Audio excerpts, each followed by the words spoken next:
Yes. Great. So welcome everybody. Today we're going to have a talk on the future of open science. It'll be about half an hour long. So by nature, some things will be quite brief. So if anything piques your interest, make a note of it and we can pursue in Q&A afterwards. So for the talk, oh, there we go. So for the talk, we're going to basically have three sections. So the first section, we're going to look at some significant problems with the research landscape as it stands today. We're then going to look at two competing conceptions or visions of open science. And we're going to see if maybe a different vision, the second vision, might be able to help with the significant problems that we look at in the first section. Okay, on to significant problems. So we have a troubled research landscape. We have an issue of commodified research, of big data myths, the rise of general AI, and also questions to do with research quality and reliability. And then taking a step back from scientific practice, all this is located within a particular geopolitical context where power inequity is a permanent feature or a consistent feature. Okay, so let's look at these one by one. Commodified research. Publishing is largely seen as a commodity where publications are bought and sold for profit to the highest bidder, and then research grants and research funding tends to follow publications. And whilst publications are useful, it is only one type of research output. So the worry of commodification is that it's reductive. It reduces research down to one of its values and therefore excludes or undermines its other values. Okay. And this produces counterproductive incentives where other types of research outputs outside of publications, data, models, methods, samples, and software, and so on, are seen as second-tier outputs where researchers aren't given as much credit for these types of outputs than they do for prestigious publications. And this results in a short time horizon or short-term understanding of research benefits, where you have the projectification and lack of investment in long-term infrastructures and venues for transdisciplinary exchanges. And this is because we want to get the next big publication out quickly, and therefore research goals that are slower, require longer investment and so on, tend to be marginalized. This results in hyper-specialization, which can often make research opaque with a lack of engagement within disciplines and across disciplines and outside of academia. And this is a problem because hyper-specialization means that there can often be a lack of intelligibility among peers, epistemic peers, among other experts. And then also for non-experts, with a lack of engagement with others, there's a lack of a reason for non-experts to trust expert research. And so this conflicts with the idea of open science, where when we have research being commodified and highly specialized to be commodified, the results, technologies, and methods used can result in closed science, where there is an admission fee, where what has been tried to be open as an output, the process that produces it tends to be closed. And in order to gain access requires requires high access fees. So this is a worry that the commodification of science results in a closed type of science. Okay, big data mythologies. In science, we want to have some type of objectivity, and maybe big data gives us this type of objectivity, right? We just need to follow the evidence, and in this case, we just need to follow the data.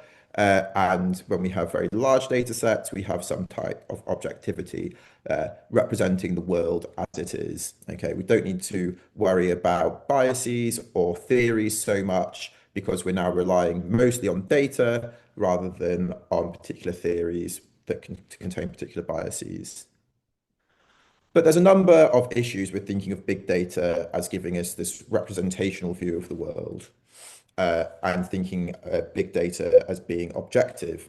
So the first is that big data is actually conservative, a conservative with a small c. And what this means is that it's primarily concerned with aggregating pre-existing data into big data rather than innovation, trying to have new research to answer new questions that adapt to the changing circumstances of society and of science.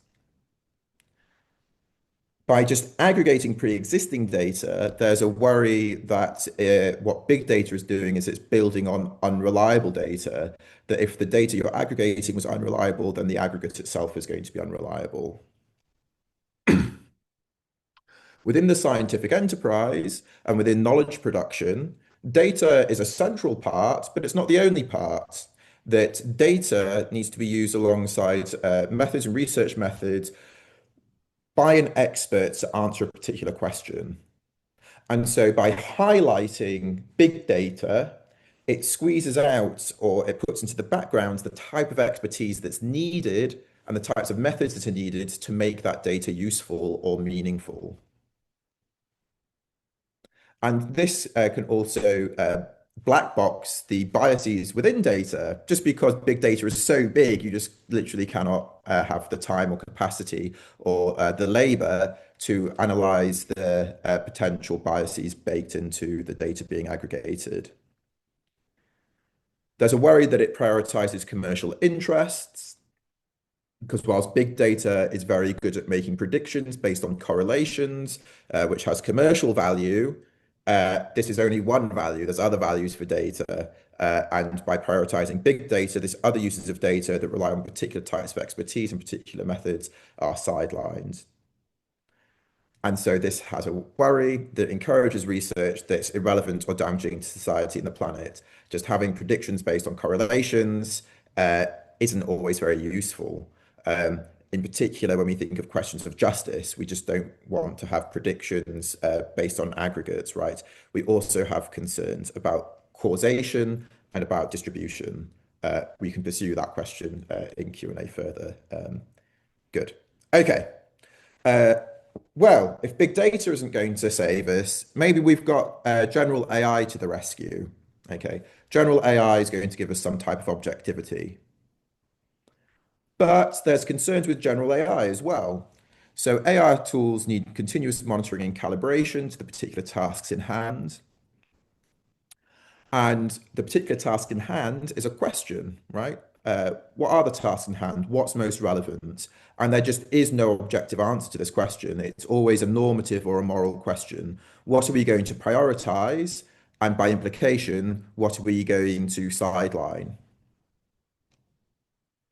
There's also worry that there's no tracking of data provenance when profiling individuals, groups, environments, which raises ethical concerns.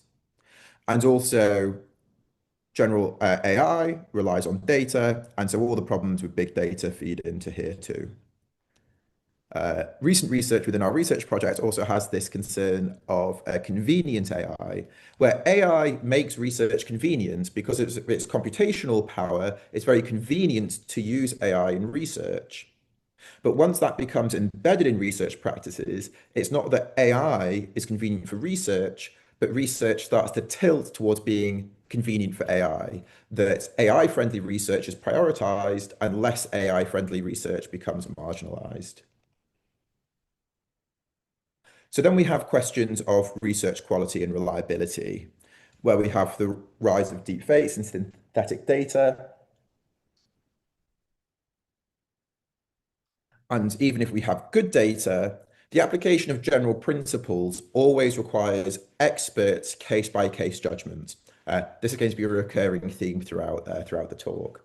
But it's just not enough to have data, AI, and research methods, but how they apply within a particular social and scientific context is a judgment.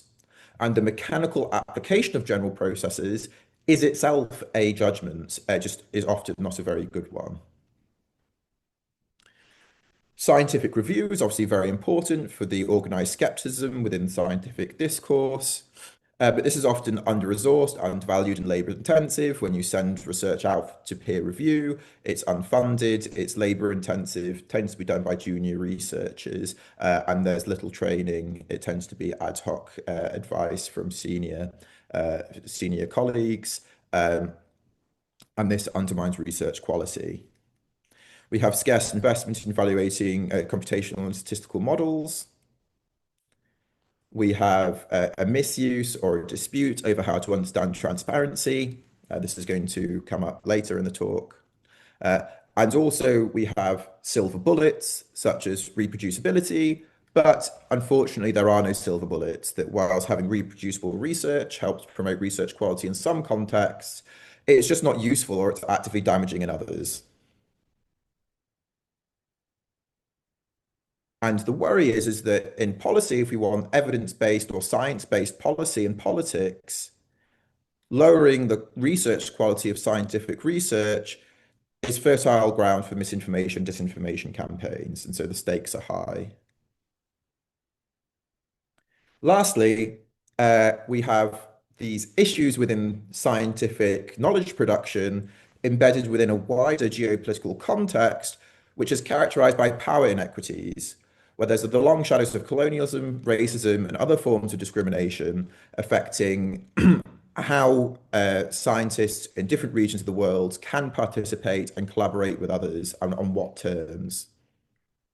Geopolitical conflict, diplomatic conflict, and tensions has heightened this inequality, and it's made transnational collaboration much harder. Inequities and the digital divide, where there's different access to different technologies, is worsened by environmental crises. And the current backlash against diversity, equity, and inclusion policies also acts as a new barrier. Okay, I'm just aware of time, so we went through the last one quite quickly. Okay, so we have two competing conceptions of open science. Might open science be able to help us with these issues in the research landscape? Well, there's a number of features that are important for open science. First one is that it's technologically driven, where you rely on certain information and communication technologies in order to access research. It's IP driven, that research is owned as intellectual property by various commercial interests. It's value driven, but these values can be disputed. So it's the idea of transparency and openness. We might agree are good in the abstract, but what they mean in practice is going to be disputed. It's practice driven, where we need to have particular practices at play, such as reproducibility. But again, how they relate to each other, how we prioritize them is going to be controversial. It's rule driven, where conditions for knowledge production counter-scientific is going to play a role. And lastly, it's also policy driven, that open science relies on certain policies to be in place, where we have a cosmopolitan aspiration for transnational science. In particular, think of the previous pandemic, where a pandemic does not respect borders, it goes across borders, and therefore you need to have transnational collaboration in order to share data, in order to have fast science to be able to respond to a time-sensitive issue. Okay. With these in the background, we have two approaches to open science. The first is what Sabina Ilianelli calls the object-orientated view. And this is the status quo view. The object-orientated view of open science sees openness as sharing the scientific outputs with others, i.e., you have open access publications. Publications are open for everybody. Okay, so we have an object, the research publications, and everybody can access it. However, Lianelli says that there is a second way of thinking about open science, and she calls this the process-orientated view. where openness isn't just being open with the end product, but it's about being open throughout the process of knowledge production from the beginning. Okay. And so on this understanding of openness, openness is about openness for others to participate in various scientific processes in the knowledge production process. This is different to the object-oriented view, where we only need to be open with the end product, the objects that we produce at the end of the knowledge production process. Okay. So Sabina favors the second view over the first view, but we shouldn't be overly skeptical about the first view. Okay. So she argues that the first view is good, but that the second view is better. So, what is good about the object-oriented view? Well, it gives unlimited access. It makes research elements available at any time for anybody. That by having it accessible, it automatically improves the content of science as well as the, researchers' working conditions.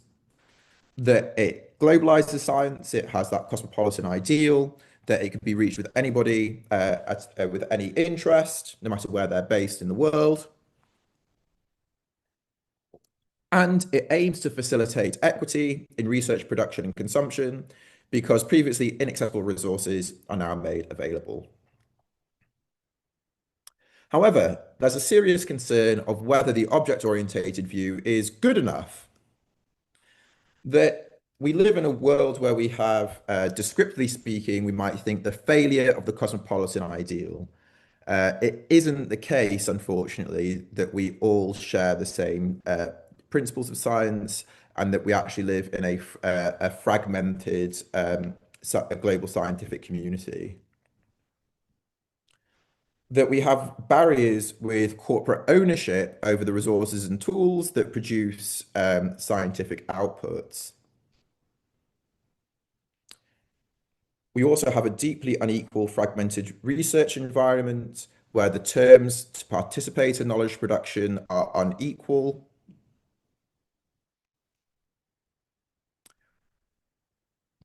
Where data that is used heavily relies on fragile digital systems which are inaccessible or hard to access for many scientific communities around the world.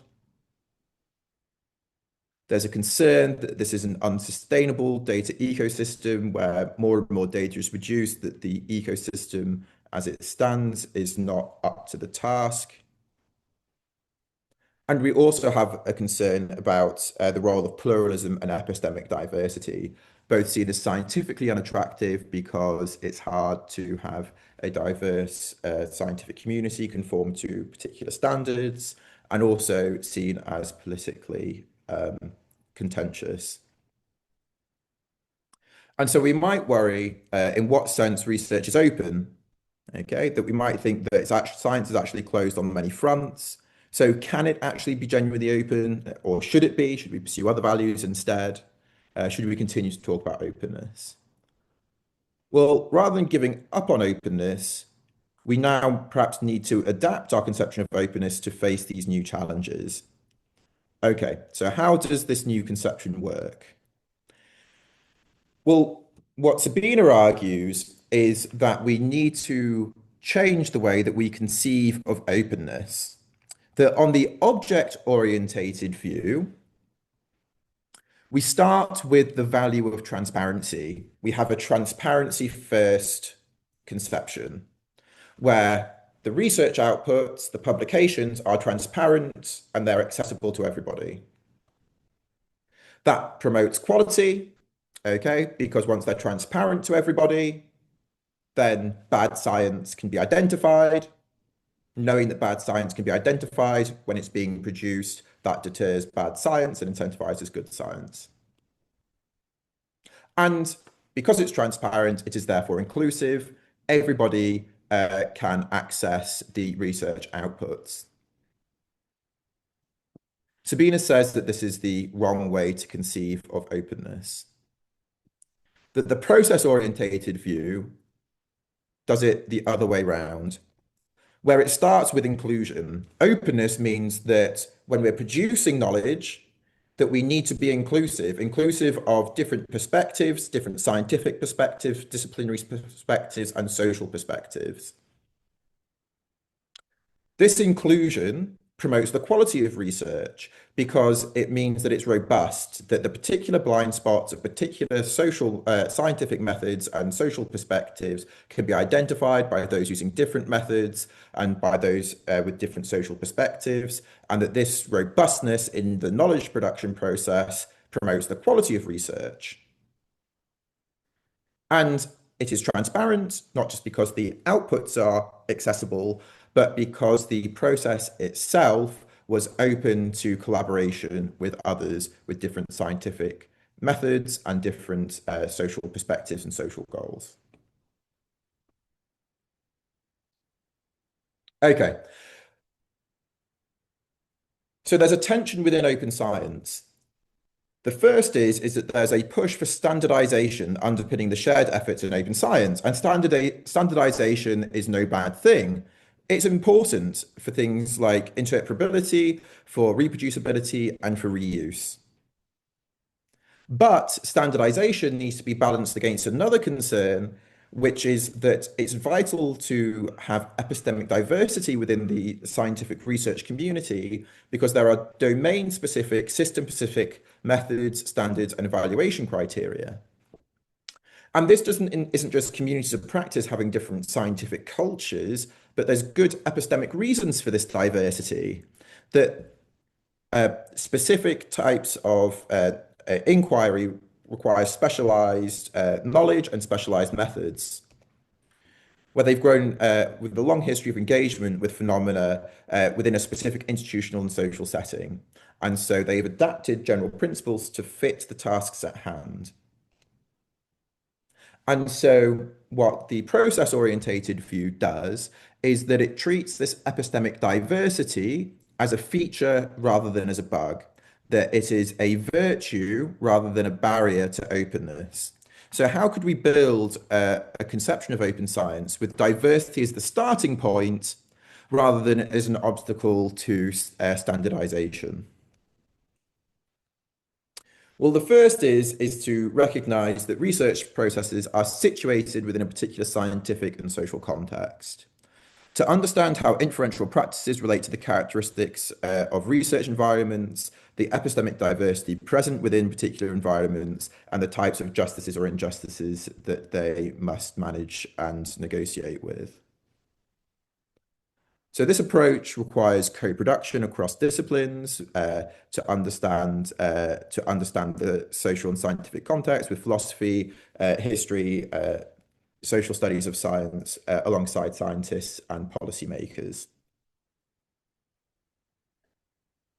And these different interpretations of science within different times and places gives us a window onto the epistemic implications of diversity in research environments, where there's different backgrounds and skills, there's different resources available, material, human, conceptual, institutional, and infrastructures, and that these are epistemically significant, that they need to be seen as grounds for reasoning about best practice, that they aren't just an afterthought after we've done the work of thinking what counts as best practice, but best practice itself should be seen to fit the particular material and social conditions within which best practices are going to be exercised.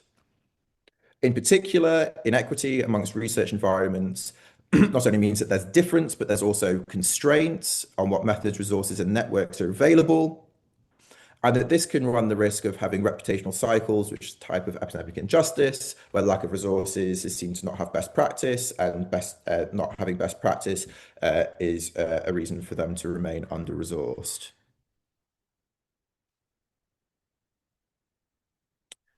Okay, I'm just aware of time.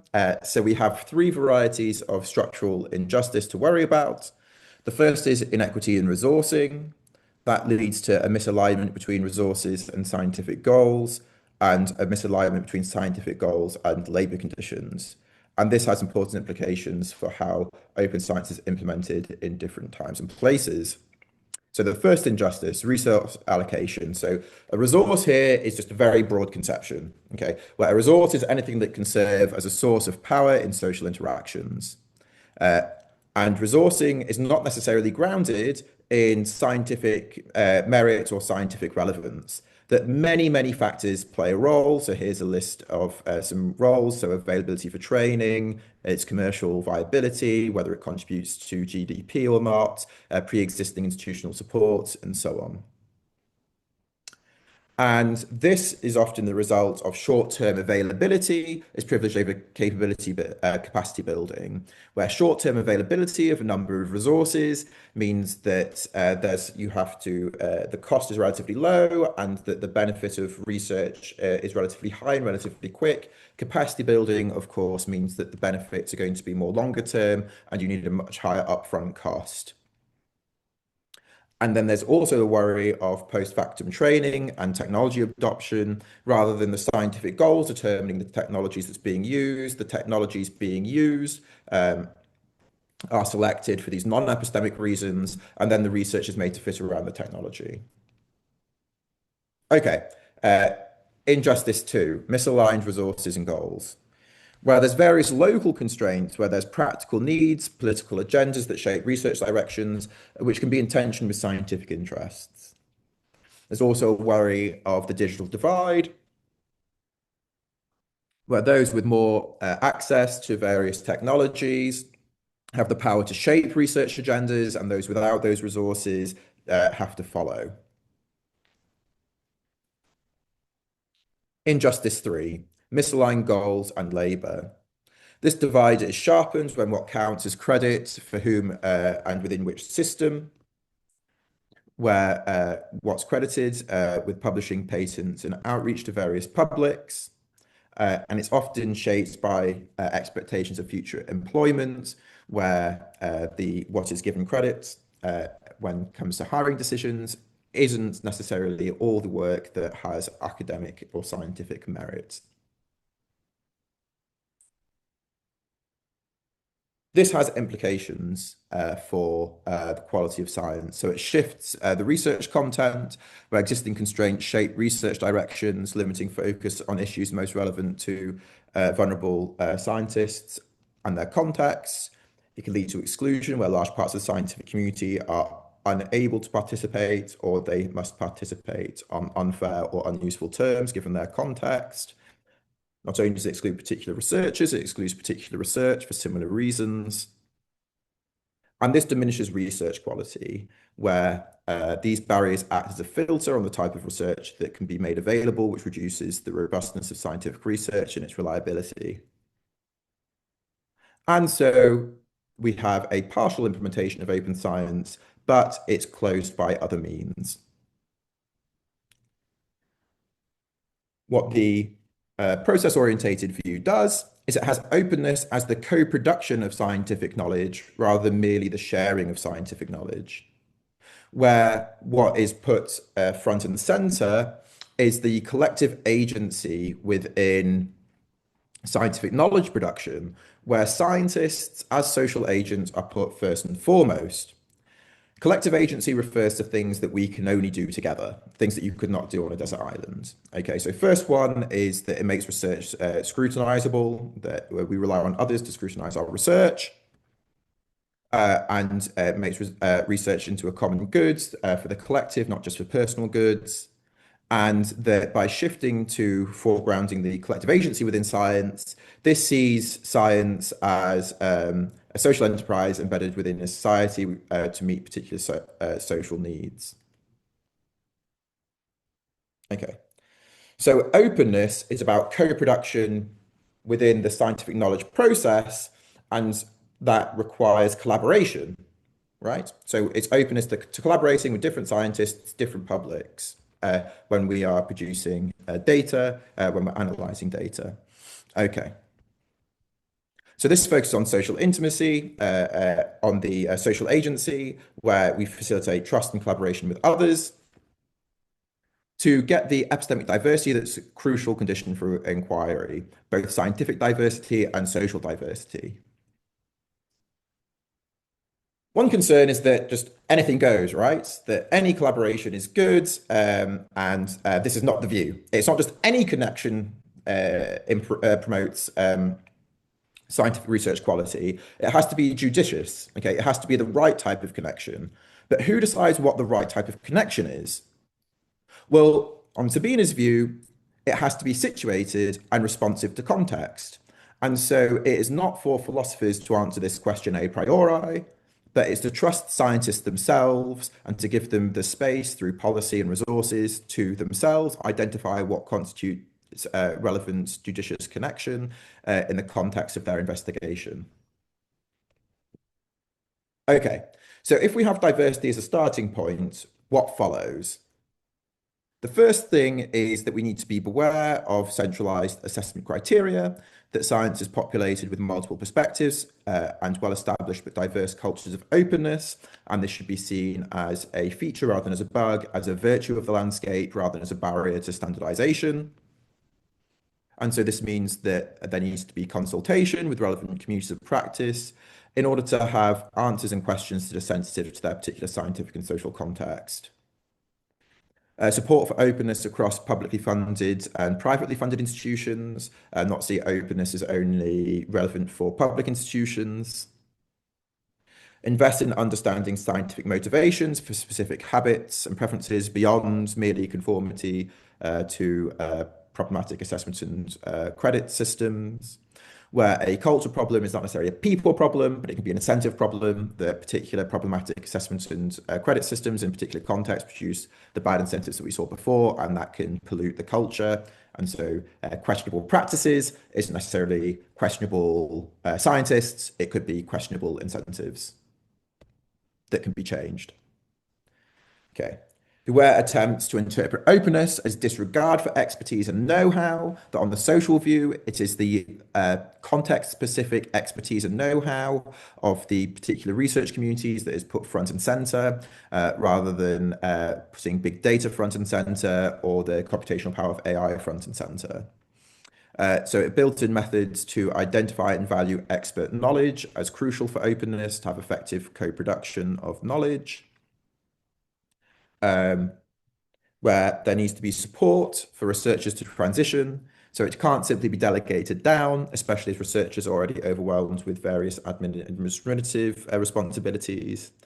And so we need to have structural changes in hiring and credit practices as well, where there could be narrative CVs, publications on repositories could gain credit, open codes, data management plans, and evidence engagement beyond academic publics in hiring decisions.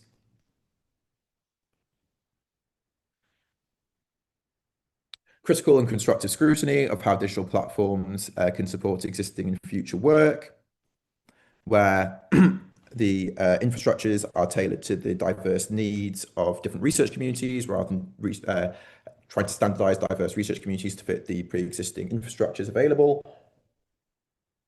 Encouraging the development of relationships that can sustain and nurture scientific research in the long term, and a recognition that these decisions are good for some and not for others. Not all decisions are good for everybody equally, that there will be winners and losers in this decision. And so it's always going to be a value-laden decision where choices are inevitable when developing particular research infrastructures. And also that they're going to be more accessible to some communities rather than others. And so rather than try to pursue a value-free ideal, accept that it's going to be value-laden, that it's going to be good for some, accessible for some, and not so good for others, not so accessible for others.